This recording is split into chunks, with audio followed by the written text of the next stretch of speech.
everybody, welcome back inside the NFL Combine. Matthew Coller here, along with Chris Trapasso from CBS Sports, our resident draft analyst. And Chris, every year at the Combine, you and I have done a podcast breaking down the NFLPA survey, where the players anonymously give their grades for their organizations. And every single year, the Minnesota Vikings, this is a holiday for them. They wait like kids on Christmas, ready to open their presents and see all their great grades. The Minnesota Vikings were graded as an A+ by their players for Kevin O'Connell, an A+ for the ownership, and across the board, it was all A's and one B+, no negative grades whatsoever for the third straight year for the Vikings. And the relevance is, to me, Chris, it confirms a lot of the things that the players say to us, because when you do the interviews in the locker room and you talk to the players and they tell you about the culture and things like that, you're like, okay, well, that's great, but unless it's really bad, they probably won't say that they hate it, unless it's like Mike Zimmer and his culture of fear or something. But it's hard to get the truth all the time. Yeah. This is the truth telling. This is the anonymous survey. It confirms everything the players have said about the Vikings organization. I also think, what a time when you're going into free agency and you are asking every agent and every player to consider the Minnesota Vikings at about 4 or 5 different positions, and you can just put it on the table. There it is, A+ across the board. No surprises after a 14-win season, but I think it does say a lot about how this organization is run. Yeah, to have this in writing on a website, the NFLPA just tweeted it out about an hour ago here on Wednesday morning, that to have it written where you can point to it and say it's not just players talk, they text each other, hey, yeah, like Minnesota's a good spot. To have this be a bargaining chip during free agency or in a trade process, I think is huge for the Vikings. What happened with team travel was a B+? That was the only, right? Was it team travel? No, I think it was. Was it training? There was only one spot. It was like, that was shocking to me, because now we've done this episode a couple years and it's usually A's across the board. There was only one. Oh, it was nutritionist, dietitian was the only non-A. I'm wondering, you being a guy that covers the team, like, why was that a little bit lower? Because everything else was either an A or an A+. I think we got to hold them accountable. Yeah. for not getting an A+. Impressive overall. Across the board. Everything else, I mean, everyone knows how good the facilities are, the ownership getting the top grade from the players, the treatment of families, A+. Treatment of families is going to be a huge thing when you're considering if you have 2 different offers, and one of them is from a team that their head coach is not getting good grades, which there were some Bs that were mixed in there.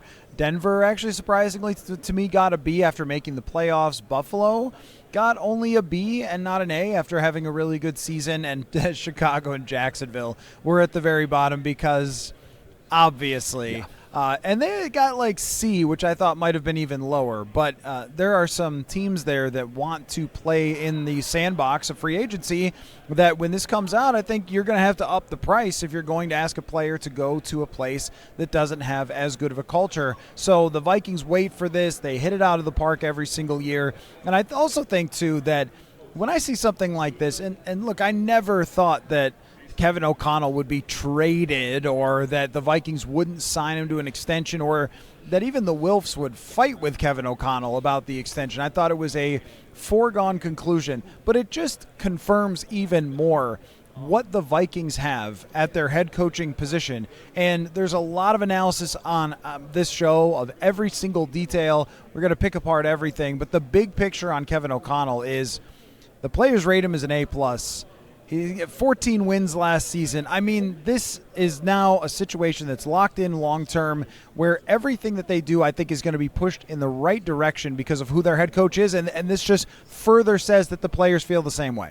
And multiple years now with KOC of winning close games, having, what like the best record in the NFL since 2022 or 23 in those one-score games, great record at home. We've routinely talked about the personnel situation, how great it is for a quarterback, maybe like someone, I don't know, like Sam Darnold to step into that last year and have his career year, or J.J. McCarthy next year. So it really is an organization that from top to bottom, everything that you need to do on the front office side, the training staff side, the coaching side, and team building side are doing things to be set up for long-term success, which is a very elusive thing in the NFL. And I think we should also just look at this year, and when you say 14 wins, it sounds like everything was pretty easy, right? But you go back to training camp, and they had a player pass away in a car accident before the season. I think it was really important to the players the way that Kevin O'Connell handled the passing of Kyrie Jackson, because he showed a lot of empathy at that point, missed training camp practice, which you would never see a head coach do except for in those circumstances, and went to his funeral, spoke there, just showed a lot of care for the players. And I think that what players are always looking for is, of course, do you help me win? Do you help me get my contract? Do you get the most out of me? But also, do you care? Are you a real guy? Are you a real down-to-earth person? And it seems like KOC is. Right, and I think that really showed that side of Kevin O'Connell. And then I think his communication ability, where each player feels like they know exactly where they stand. And that's one thing I hear from players when they're not happy is, I don't know where I stand. I don't know what my job is supposed to be, or I don't know where my career is going. And I think that even with someone like Nick Mullins or Brett Rippon, who he communicates with, when they signed Daniel Jones, he had a meeting with Brett Rippon. You're like, you don't have a meeting with Brett Rippon, but I think it shows a lot of respect for every player who's in his team, and that is going to matter for who people want to play for. It matters.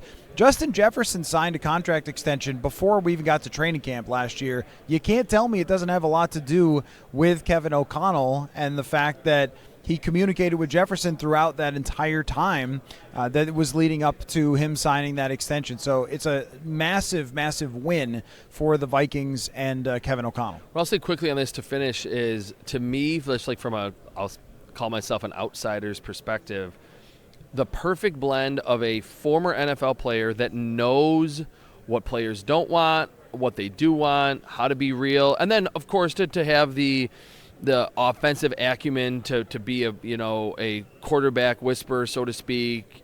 All of these things on Sunday certainly matter, but Kevin O'Connell understands that.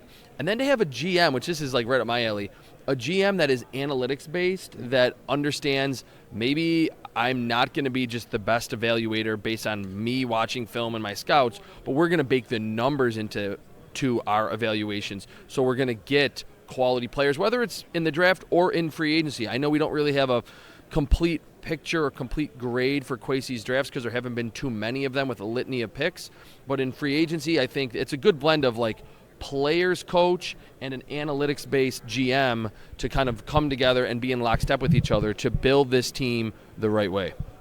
Now they need to win the playoffs. That's the next step. It'll come. It had to be set. But at this time of year, this thing comes out for a reason at this time of year, which is to inform players as they have a bunch of difficult decisions that need to be made. So, I think that just as it pertains to the Vikings organization in general, it really speaks to how well this hire has gone for them and where they could go in the future if they handle the roster correctly, if J.J. McCarthy works out. And if you're talking about your valuable merchandise when it comes to J.J. McCarthy and your 10th overall draft pick, if you were to draft all coaches in the league, who do you want to be managing him? I think Kevin O'Connell would be very high on that list. Now, I did want to see who did bad. Who did bad? Like there's a few that are not that surprising. New York Jets were pretty low with ownership, I believe. They were ownership F for the Jets. Panthers D-. Arizona Cardinals D-. Are you surprised by the Steelers getting a horrible ownership grade? Yeah, they have been the staple of ownership stability and not making a lot of rash decisions and changes. Maybe it's starting to wear thin that this ownership is not doing anything in terms of Mike Tomlin not being the coach anymore. So that's very interesting because that is obviously a foundational team in the NFL. Folks, I'm trying a new thing in order to stop ordering from fast food restaurants all the time with my busy schedule. It's called Tempo Meals. Tempo is a weekly delivery service that delivers chef-crafted meals from a dietitian-approved menu right to your door. Their perfectly portioned lunches and dinners take the guesswork out of eating as well. They're fully prepared, and they can be heated in the microwave in just 3 minutes. I got my first box, and wow. Talk about easy and delicious. I got sweet and tangy tangy chicken, mozzarella marinara chicken, and barbecue chicken. Kind of a trend there, but there's so many more options than that. All of them tasted great for me, were super quick and easy to make. They were my choices out of dozens and dozens that took about 5 clicks to get set up with Tempo Meals. For a limited time, Tempo is offering my listeners 60% off your first box. Just go to tempomeals.com/purpleinsider. That is tempomeals.com/purpleinsider for 60% off your first box. Rules and restrictions apply. And the only surprise on the coaches list, I think, was probably Baltimore, which did not go as well as I would have expected. So that was interesting. And the rest is kind of facilities and things like that. Anyway, so that's not the most hot take, exciting thing. But especially because that's where the Vikings have been. If this was the first year, we're like, whoa. I think this is the third time that this has come out. I think when the NFLPA tweeted it, they said it was the third annual. So we've talked about it. We're like, I think the first year we're like, oh my gosh, look where the Vikings are. You knew it more than I did being around the team, but 3 straight years, it's not super surprising. They have established themselves with all of the amenities, let's call them, of how you treat your family, your training room, the head coach, the ownership, as an elite level organization in the NFL. All right, let's talk about some draft stuff. Let's do it. We're here at the NFL Combine. Yesterday after the show, you did a lot of we did a lot of the rumor stuff and what we're hearing, and you were like, I got to talk some guys, got to talk some dudes. So you know what, Chris, we're gonna talk some dudes. All right, the name that is popping up.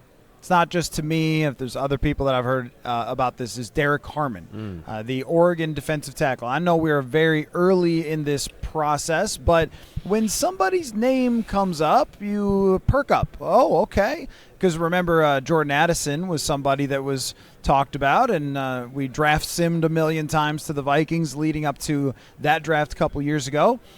And, of course, J.J. McCarthy. Like, it was at the Combine where we had a pretty good sense for some of the guys that they were going to be looking at. So let's talk about what you want to see from these defensive tackles and how they can separate themselves. Because I think so far, here's how far we've gotten in the process. They like defensive tackles. But what I want you to tell me is stylistically, like, how are these guys different? Okay. And is there somebody that could pop here that could suddenly gain the attention of a team like the Minnesota Vikings? Yeah, so there's certainly different flavors, different types, even though you can just kind of all group them into the defensive tackle umbrella. Kenneth Grant from Michigan, nose tackle. Deion Walker from Kentucky, nose tackle, and both of those two can get up the field. They're not just going to eat blockers, strictly two-down players. Are they going to be guys who are going to rush the passer 700 times in their first or on their rookie deals every season? Probably not. But we're hearing about them as potential first or early second-round picks because at their hulking size, they can also get up the field. Then there's a group of like classic one techniques, but mostly 3 techniques. Derek Harmon being one of them. He can probably play anywhere, but he's actually I'm trying to kind of go through all of them in my head. He's probably in a different group. The 1 technique, 3 technique types, C.J. West from Indiana, who is really good against the run already. I think at the very least you're getting someone that is going to help you on first and second down. Pass rush moves, the production wasn't quite there. Trying to think who else. Oh, Omar Norman Lott from Tennessee, same type. He's like around 300, 310, not a great run defender but can get up the field. And then, and we'll get to Derek Harmon here, T.J. Sanders and Derek Harmon, to me, are those legitimate, and we always hear this, versatility. They can play, and on film, you saw them win at head up with the center, 1 technique, 3 technique, and even 5 technique. Derek Harmon is bigger. He's listed at 6'5", 310. We'll get those official measurements as these players start to work out. 6'5", 310. Reminds me a lot of Daquan Jones, who I've watched a lot in Buffalo, that as his career progressed, he got a little bigger and mostly was a nose tackle. But length is there, bull rush is there, pass rush move, a swim move, swipe move. It's all there with him. Is he a tremendous athlete, though? And I don't know if I saw that on film. If he tests really well, then maybe we're talking about him as an option for the Vikings in the first round. T.J. Sanders is kind of like Derek Harmon, but a smaller version. I think at the Senior Bowl he was like 6'4", 290, 287. Because of that frame, he can play up and down the line, similar type player, that multiple seasons of pass rushing production at Michigan State, that's Derek Harmon, at South Carolina for T.J. Sanders in the SEC. So those players are more let's see how good of athletes they are, but their versatility is really their calling card in this draft. Well, and I think that when it comes to the athleticism, that will be a huge deal because I feel like a lot of the things that they do at the Combine are predictive when it comes to the explosiveness, especially. 10-yard split. Right, the strength especially. I mean, maybe on a 40-yard dash you could argue that they're rarely running 40 yards. At the same time, if you can run a 40-yard dash under 5 seconds and you are 6'4" and you're talking about 295 pounds or 300 whatever pounds, you've got my attention, right? I don't think you should draft somebody off that. And even someone like Jordan Davis probably got overdrafted because of the Combine performance that he had. So you want to be a little careful of that. But what really stuck out there about Harmon, this is probably why everyone is talking about him, is because the Vikings are not going to take a defensive tackle and say, you are lining up here every single play. Go be that. Like a Ted Washington, a Gilbert Brown. You're not going to line up a guy over the center and just plow forward, and that's all his job is going to be. You see Harrison Phillips all the time or Jonathan Bullard or whoever. They are really lined up across the line, and I know technically they'll call someone like Jonathan Bullard a defensive end because it's the old school 3-4 type of thing.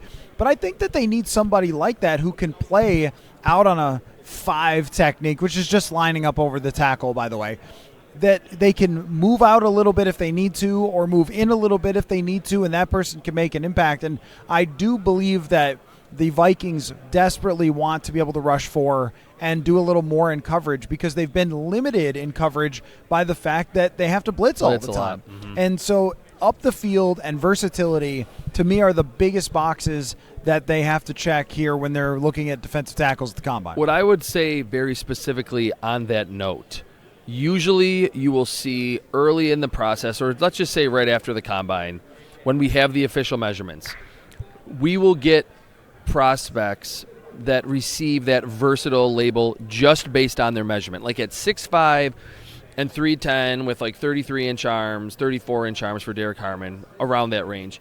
Right away, it'll be, oh, he's versatile. A lot of times, though, just because they get the versatile by body size label, that's not enough. Derek Harmon, though, on film is enough because he won routinely against tackles, against guards, on stunts, against centers. So whenever you hear me say or write versatility, it doesn't just mean, oh, he can play there and like be bad here and bad there, but be good in one spot. That's not what I mean. It's being able to thrive in multiple positions. And Derek Harmon, and I think to a certain degree, TJ Sanders from South Carolina fit the bill there. The one other player, I think we talked about him Monday or Tuesday, Darius Alexander from Toledo, is one that already did a lot of what you just mentioned, played absolutely everywhere. He's an older prospect, but I think he's going to test well. A lot of zone drops, which was like a staple of what Brian Flores wants to do with his front 7 players. He did a lot of that at Toledo. But again, after these workouts, we will get a better sense of, oh, the Vikings are going to have to pick Derek Harmon in the first, or actually TJ Sanders is more like a second or a third rounder. And the Vikings will get that information too and be able to evaluate it so they can kind of stack their board a little differently of, hey, if we want Derek Harmon, we got to pick him in round 1. Well, that was going to be my question for you, Chris, is when we do the draft sims on PFF, and their even rankings will adjust after the Combine based on what everybody thinks and so forth, it looks to me like there should be defensive tackle options in the back end of the first round. Now, can you explain that? Because the one thing I keep thinking about, and I hear it all over Indy, is, well, you saw the Eagles in the Super Bowl. Well, you saw those Eagles in the Super Bowl, and where did their pressure come from? The defensive tackles. And as silly as it might sound, I think those conversations are happening in front offices as well, because they had Jalen Carter, they had Milton Williams. They were able to create a lot of pressure up the middle, and there aren't many answers for that schematically for teams. Does that have the potential to push defensive tackles up the board in this draft? Because the way that, and I was showing you a draft sim that I did the other night, and I traded back, and I also traded Sam Darnold. So I had a lot of picks, but I traded back, and I drafted a guard. And one of the reasons was I was looking at the defensive tackles that were there after I traded back into the 30s, and they weren't really there anymore. I wonder if they get drafted higher than we expect in a normal year because of what we just saw, and we know it is, what is it? Copycat league. There you go. There it is. We got to get in every cliche possible this week. I think because of that and because of the nature of the NFL being a copycat league, yes, defensive tackles will be pushed up the board, and it aligns. It aligns with the quality of this class. So it's not like really quarterback where teams are just desperate and they go, hey, we're going to just push up this position. These quarterback prospects aren't great. Let's just pick them there. It will be, hey, we just watched the Eagles decimate the Chiefs in the Super Bowl, and they have just prioritized the trenches on the defensive side for a long time under Howie Roseman. It's that plus this class is really, really good. So the Vikings picking late in the first round, in most drafts, you're like, oh, we can maybe pick like the third or the fourth defensive tackle. That will be great value. This class, it kind of is, the stars are aligning for that, maybe to not necessarily be the case that they might need to be aggressive, or they're going to be picking like the 6th or the 7th or the 8th defensive tackle off the board because the copycat league, the nature of it, and how good this class is at that position. Let's continue the hardcore. Let's talk about some guys that the Vikings might be interested in by going over to the cornerback position. We discussed a little bit some of the corners the other day, but now as we get closer and closer to them actually hitting the field here in Indianapolis, I want to know which cornerbacks might be on your radar for the Vikings. And it seems to me like the big thing that comes up at the corners are there's Amos, who looks like a fairly, I call it a safer pick, if you will. And then there's some guys that if it works out, it could be amazing. And if it doesn't work out, it could be terrible. So, like, Will Johnson is an example of this. And going into the draft process, a lot of people thought, well, he should be a top draft pick. But then, I think about some of the corners in recent past. Terrion Arnold was thought of as being really high. Joey Porter Jr. was thought of as being really high. Joseph Okudah, too. And there's been some guys that... Or Jeffrey Okudah, yeah. Yeah, well, but there's been some guys who have been mocked very high. Who slipped yes, further. Yeah. I thought you were saying that, didn't play well early on. You're right, that have slipped. Yes, Absolutely. I was thinking more along the lines of not getting drafted way at the top. Because Okudah was the 3rd pick in that draft. Right, yeah. Follow along, Chris. Here okay, we go. No, but seriously, this draft it looks like a lot of projected back end of the first round corners, and the Vikings have no corners outside of Mekhi Blackman and Dwight McGlothern at this point. What are we looking for is the question from these guys who are kind of in, I think, a specific cluster of could be late first, second round. Yeah, that's a good way to frame it coming off the defensive tackle talk where it seems reasonably likely that a bunch of defensive tackles are going to go early. The back end of the first seems like the sweet spot right now for cornerback.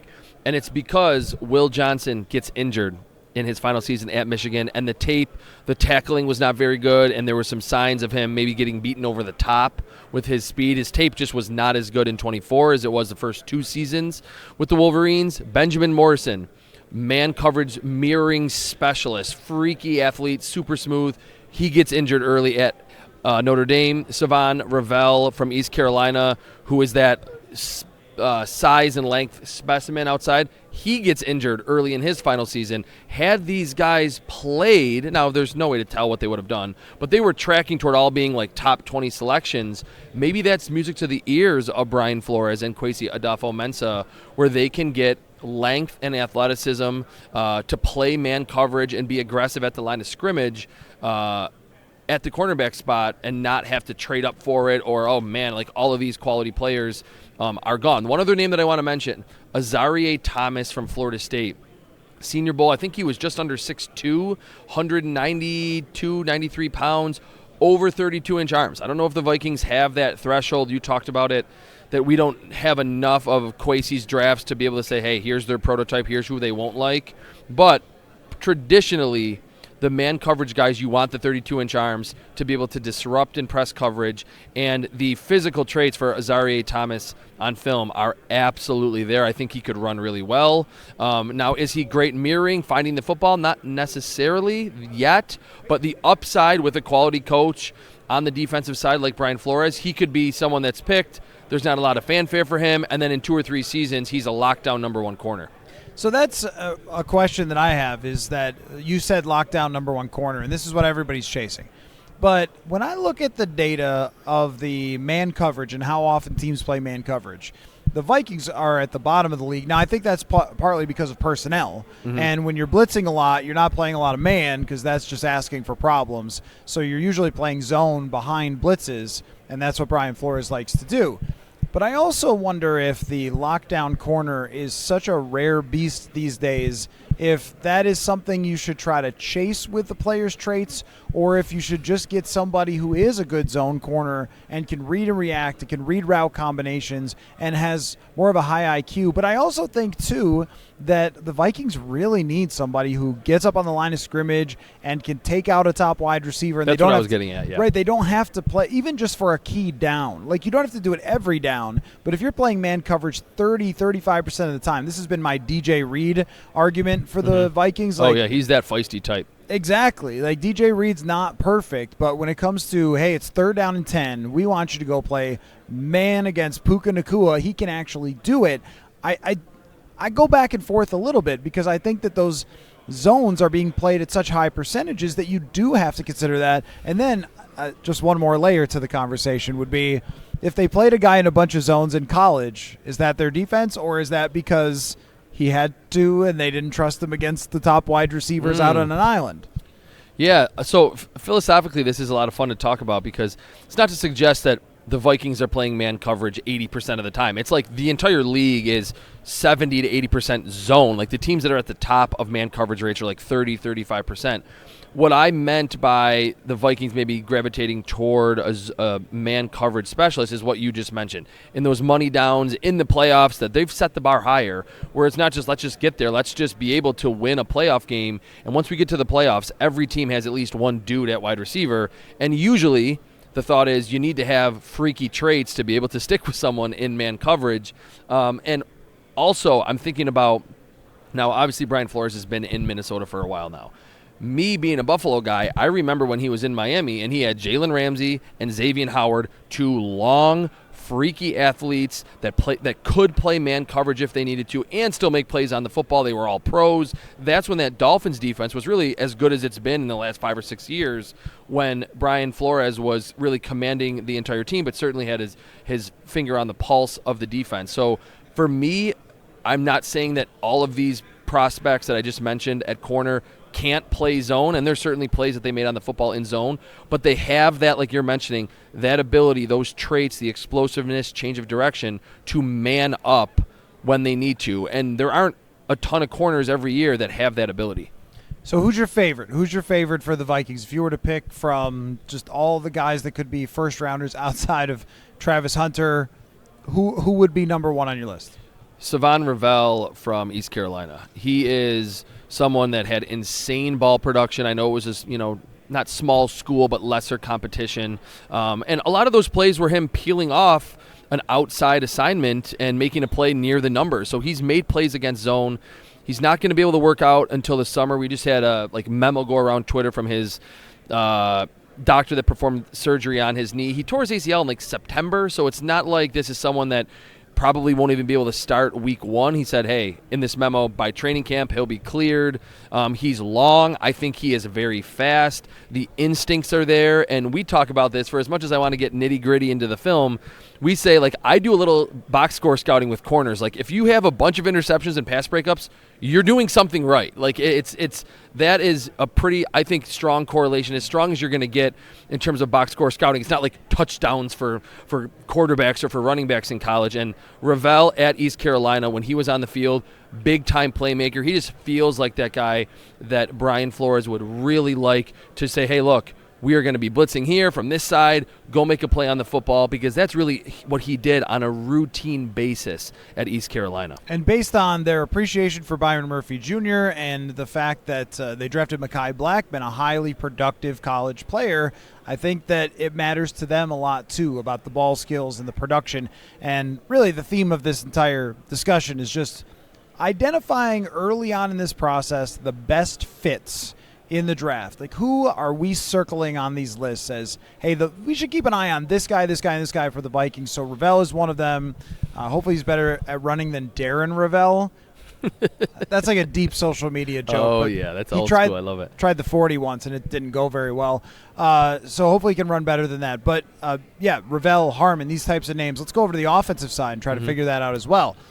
Is the best fit at guard just big, awesome, good at football? I mean, how do we even start to have that discussion? Because I'm of two minds about the guard position for the Vikings, and you could tell me about who might be turning from a tackle to a guard, or that's possible, because this is one thing I heard in the league. I really did hear this. Matt. Yeah, the thing is, it's a bit, but it's also like stuff I've actually heard, is that there's a lot of offensive linemen who have played multiple positions in this draft, and they have the Vikings' attention because they know they're not getting tackles. But if you played tackle and have also played some guard, or you have projectability at guard, then they're going to pay attention. That might be a Gray Zabel or something who could potentially move in, and probably will. I don't think he's going to play NFL tackle. Who's the guy from Texas, first round? Kelvin Banks. Kelvin Same Banks. thing. Yeah, potential to play inside. There was some conversation about that perked my ears up about the Vikings and potentially getting guards. I've always thought that pass protection is the number one thing you should look at all the time, always and forever, and yet it is so clear from this assistant offensive line coach that they hired that they want to be much nastier and much less soft on the interior than they have been. They want to push people around, and I want to see them push people around. They have not done that in 3 years. It's not just that they've had, and that's the thing, they've not just had bad guards. They've had soft guards in a lot of ways, too. Ezra Cleveland was this way. Garrett Bradbury, I wouldn't call him soft, but I would say that he is not big enough or strong enough to move bodies. I think they want to get to the goal line and be like, we don't need our quarterback to make some great play at the goal line. Why don't we just push everyone into the end zone and score a touchdown? Who's that? Who's that guy?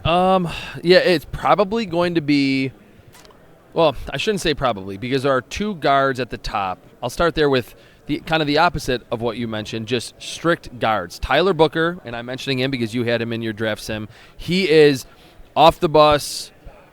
Plug him in at guard. He was a big recruit at Alabama. He's like 6'5", 330. He looks like a tackle, but they had him at guard. The athleticism kind of lends itself to him playing inside. Nasty. He is someone that can, I don't want to say just single-handedly change the demeanor of your offensive line, but he will add power. There will not be any softness at his position when he plays.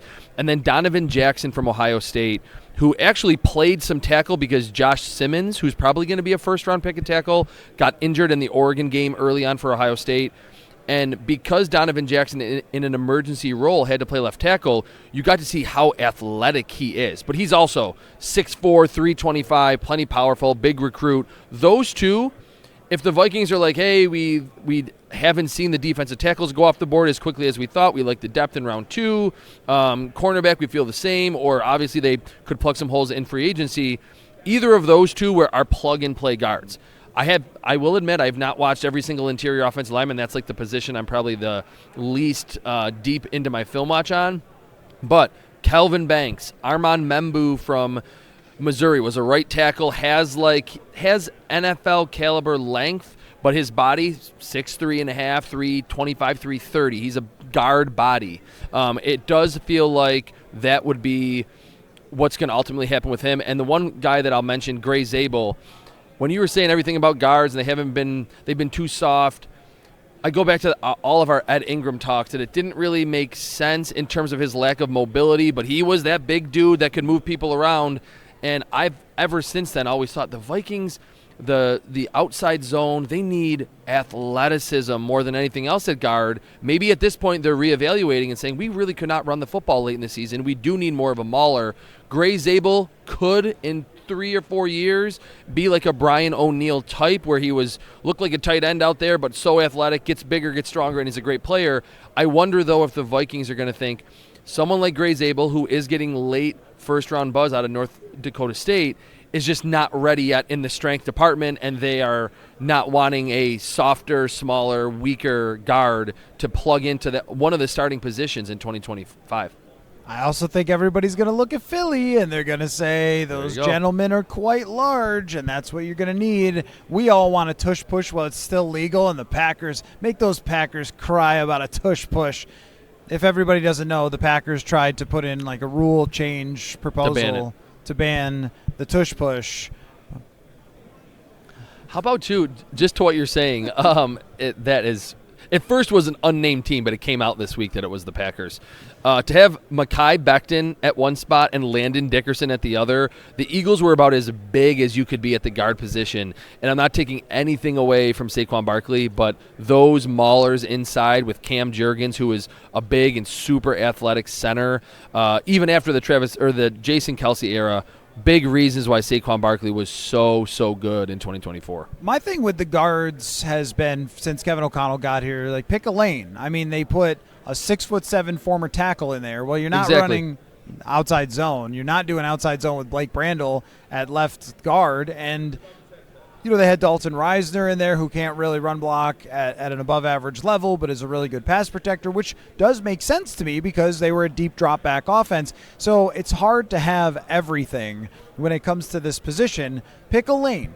Do you want to be giant maulers and you want to run gap scheme and you want to go downhill with your running game, or do you want to be a little more finesse to the outside? I think the giant human beings, knowing that they are a deep drop-back passing game, 7-step, let it go, that takes a little while to get Justin Jefferson 40 yards down the football field. So how are you going to do that if you're putting together an offense that's lighter, an offensive lineman that's lighter? You can't really. So I look at Booker as somebody who I've really circled as, if he's there, the Vikings might be really interested in him. And the last position that are in to me, the big four of Vikings could draft these guys in the first round positions is running back.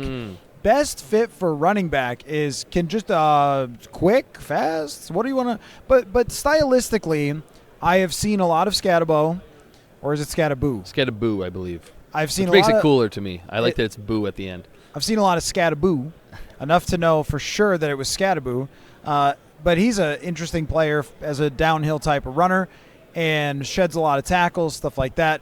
Toughness, can catch the football, kind of a natural athlete type of thing, but maybe not quite the quickest.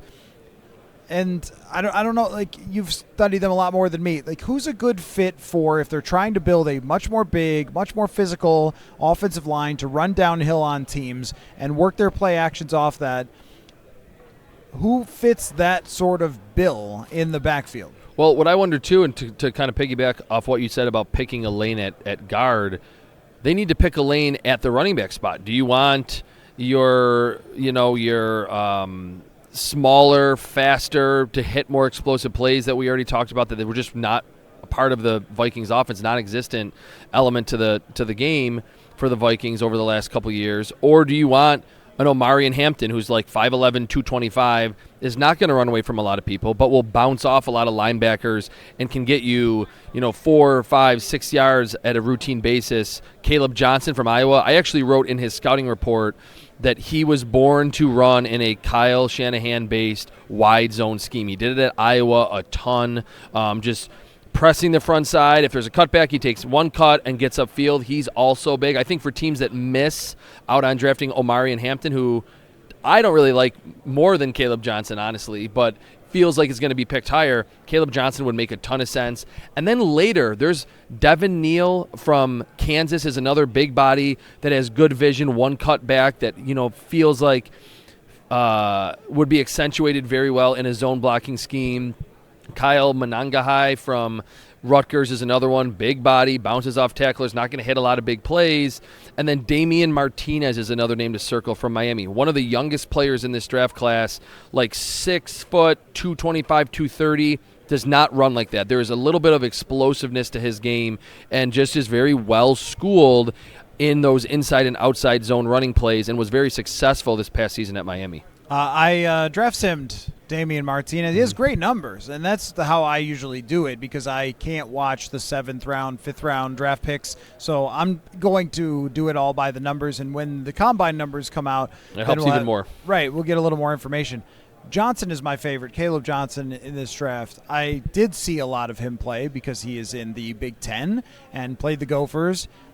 One of the things I like about him, but I can't figure out how much this matters to the Vikings, is that he catches the ball extremely well. Mm-hmm. And there's a natural hands to it where one of my friends, just talking football, you wouldn't believe it. I also talk football when I'm not talking to this camera. We were talking about how some running backs can catch the ball when you dial up a screen and you throw it to them with the screen, but cannot catch the ball if you surprise them. If you're like, check down, or like he's scrambling and he's got to dump it off, and they're just not as good at making something out of that.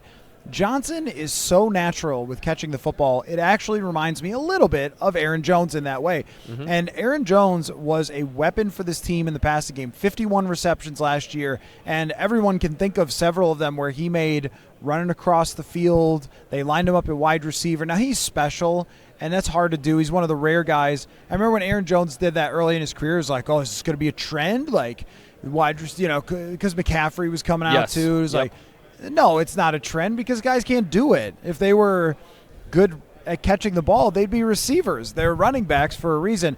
But I think that Johnson just has a natural ability to catch the ball that I would like to see, and I want to connect this to J.J. McCarthy too. If he's the quarterback going forward, I think McCarthy's going to be good at checking the ball down. I mean, I know that sounds like an insult, but it's truly not. It's truly not. Like, being good at knowing when to check the ball down and making plays when all you did was throw it 4 yards. If the safeties are chasing Justin Jefferson 40 yards down the football field, there are opportunities left and right for those checkdowns where you could make a play. So that's why Johnson stands out to me. I don't know what are you dialing up some data there? Yes, I'm trying to, because I remember the first episode that we did, I said I was going to give my comparisons for all these guys. I have the defensive tackles like memorized, like who I've already comped them to. I'm looking at the running backs now. What I would say to that is about the check down thing. It feels like KOC will let J.J. McCarthy know that checking the football down when you're a rookie or, in this case, year 2, but your first time starting in the NFL, that's your friend. We saw Caleb Williams not do that throughout his rookie season. He took an inordinate amount of sacks, more so than, relative to how good his offensive line was. The comp that I have for Caleb Johnson is Jalen Wright, who we haven't seen a ton of in Miami, but when he did play, when Devon Achane got hurt last season, Jalen Wright made a lot of big plays down the field, and it wasn't that he ran 4.3 flat and had a 40-inch vertical. It was just the vision was there. He could find creases outside the numbers on those outside zone plays that Mike McDaniel likes to obviously utilize a lot. Another Kyle Shanahan coaching tree guy. Omari and Hampton I have as Brian Robinson, but with more juice, who's been a quality player for the Washington Commanders when he's been healthy. So those two guys are kind of the I don't want to say prototype for Jalen Wright, but expect big things from him in year 2, I should say. And Caleb Johnson is that size and speed specimen who can catch the football even when he's just catching it on a surprising check down or in a scramble drill situation. See, I don't want to ruin our 90s and 2000s comps, but who do you got? It's a recent enough player that's not going way back. For Caleb Johnson, Chester Taylor. Ooh. A former Viking. I like that one a lot. Who was an all-around football player who could pass block, catch the ball in the backfield, played a lot of third downs early in Adrian Peterson's career because he was just so much more versatile. I like him as that kind of player. I think that'll also resonate with the audience, but this guy can do it all, 3 downs. And in KOC's offense, in the McVay offense, there's not a lot of rotation for running backs historically. We talk about it all the time, but it's like you're looking for somebody who maybe could pair with Aaron Jones for a year, but you want to be your running back for 3-4 years at very least, and then make a tough decision on whether to extend them. And I think that's a 3-down back. That's my only hesitation on Travion Henderson. It's like, as talented as he is he really that type of guy? Is he like a 3-down back type of guy? Yeah, I think Quinshon Judkins, his teammate at Ohio State, is more of that type. If you look at his numbers when he was the clear feature back at Ole Miss and he was like 20 and 21 years old, Judkins looked like, hey, this could be a second-round pick at running back. Was in more of a split backfield situation with Henderson last season winning the national title. The body type is there, and he ticks like all the boxes. He's not tremendous in any area. Elusiveness, contact balance, speed, it's all there with Judkins. He was a big recruit as well. So if we're going Ohio State running backs, I agree with you that especially if you're going to say there's not a lot of running back rotation, it's not going to be 3 running back committee, all split relatively evenly. Judkins to me is more of the complete running back who could be, an option if the Vikings get more picks, second, third round. So this is our last pod here from Indianapolis. I'm going to head back, and then I'll watch Daniel Jeremiah talk about the guys run the 40s, because I'll learn a lot more that way than going over to Lucas Oil Stadium. But I want to know right now where you stand. And since you'll continue to do a weekly show on Purple Insider, we can keep checking up on this. Right now, how strong is this in terms of opportunity for the Vikings? Let's just assume that they will have some opportunities to move back. Okay. Let's even go as far to assume that they might get an extra draft pick from trading maybe a franchise tagged and traded quarterback. They have 4 picks now. They won't have 4 picks when they get to draft night. That, I think, is an absolute lock. Mm-hmm. But they're not going to be high. They're not going to be top 10. They're not going to be top 15. They're going to be in the back end of the first through the end of the third round. Is it weak? Is it strong? Because remember, I go back to 2021, where there were a lot of people saying this is just not good past the very top of this draft. And, of course, the Vikings had 4 third-rounders, and none of them turned out to be a thing. It might end up being like that, where they get a lot of picks in that sort of third type of round range. Is it good? Is it tough? How are you seeing it? Yeah, combining everything that we've talked about today position-wise together, I think in round 1 even, they're going to be in a good spot. Now, we're going to hear from other analysts over the next 2 months, this class isn't great. I only have 12 first-round grades. It's a down class. But I think the depth of defensive tackle, all of the potential offensive tackle to guard converts, along with Tyler Booker and Donovan Jackson, who I mentioned today, being just those classic guards, probably in that mid to late portion of the first round, along with all of the cornerbacks who, after Travis Hunter, it feels like we're going to see them like we saw them last year, where Quinyon Mitchell and Terrion Arnold went a little later in round 1. So with that being said, obviously we don't know how all of the picks are going to fall, but I think the Vikings are going to be in a good spot in the first round to say, all right, we have 3 or 4 defensive tackles we like here. We have this offensive tackle convert that we like at guard. Tyler Booker's still on the board, and 2 of our top 5 cornerbacks are still on the board. So it aligns, if you're really looking at it through strictly a Vikings lens and the strengths of some of these positions and where these guys feel like they're going to ultimately go position-wise, I think the Vikings will be in a pretty good spot early in this draft. All right, well, it's been fun. Another year. This is our, third time doing this? Yeah, third. Yep. Yeah, third time doing this together. And then I believe Tuesday probably we will have a full reaction to everything that happens on the field, the big-time 40-yard dashes, how those old DTs and running backs ended up looking. So we'll have a lot to say, and any other buzz that comes from the Combine. And then leading up to the draft, then once it happens, it's going to be all draft season, all Chris Trapasso draft show all the time. People have been begging for the intro. I'm going to have to dig it up. And we've changed systems and done different things, but I got it somewhere. So we'll definitely get that going as we get closer. So thank you so much, Chris, for making the trip and spending all the time with me here in Indianapolis, beating the bushes for the buzz, which you got about 12 more hours to do that this evening. So thanks for your time. Thank you, we'll man. Talk to y'all later. You want to give them football? Football.